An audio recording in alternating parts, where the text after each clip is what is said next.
In order to add fingerprint on Samsung Galaxy A36 5G, first we need to go to settings.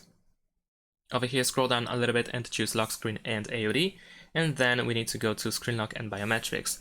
Enter the password, and then you should be able to find fingerprints over here. Before you can set up the fingerprint, we need to have a screen lock password set up, so you can do that first, because nevertheless, if you go to the fingerprint, then you will be asked to set up the screen lock password if you don't have one. If you do, then we can just press continue. And here we have a small instruction. We need to simply touch our finger on the sensor in order to scan the finger, and we will need to do this several times. So over here we have our sensor, and touch and then release after we have this green circle around. There we go.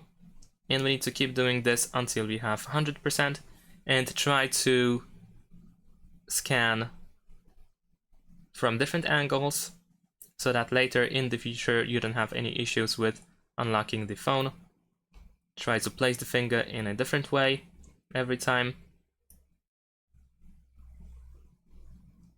In my case, it works kind of wonky, but this is mainly because you usually don't use this finger to unlock the phone. There we go.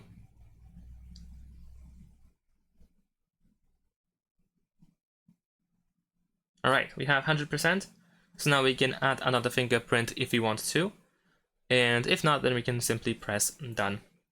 Next we will go to the settings of a fingerprint sensor, where we can find our fingerprint, we can add another one, we can check added fingerprints, and we have additional settings here. And that's it. Thanks for watching, leave a like and subscribe to my channel, and see you in my next videos. Bye!